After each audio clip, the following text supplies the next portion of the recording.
Israel says it killed Hamas divers who were trying to infiltrate Israel from the Gaza Strip via DC.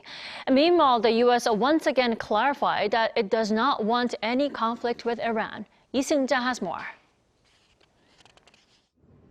According to Israeli media outlets, a number of Hamas divers were killed on Tuesday when they tried to infiltrate Israel from Gaza via the sea.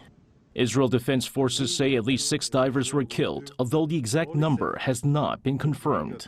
Reports say Israel's Navy forces spotted the group entering the sea from a tunnel and opened fire at the divers, killing them. Meanwhile, the UN agency responsible for Palestinian refugees warned it cannot continue to bring in more humanitarian aid into Gaza without more fuel being supplied.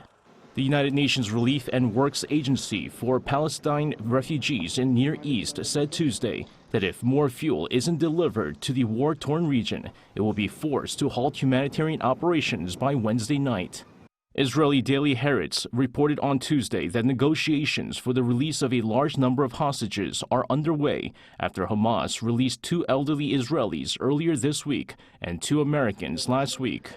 According to sources familiar with the negotiations, Qatar, Egypt, and other countries are negotiating with Hamas over the release of multiple hostages. The Daily says Hamas could ask for a number of things in exchange, such as more humanitarian aid, including fuel. And the White House also on Tuesday warned against a full ceasefire in Gaza, saying it would only benefit Hamas, but humanitarian pauses in the region should be considered to let aid in.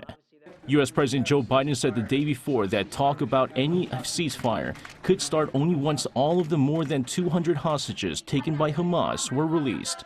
And with concerns that Iran could get involved in the armed conflict, U.S. Secretary of State Antony Blinken told the UN that while Washington does not seek any conflict with Tehran, it would act swiftly and decisively if Iran or its proxies attack U.S. personnel anywhere.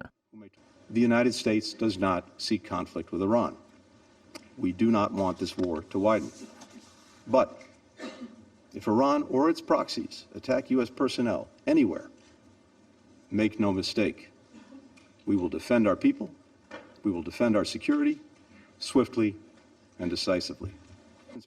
The comments came as Blinken spoke to the 15-member UN Security Council amid international fears the conflict could spill over into a wider war and draw in other militant groups like Hezbollah. Seung-jae, Arirang News.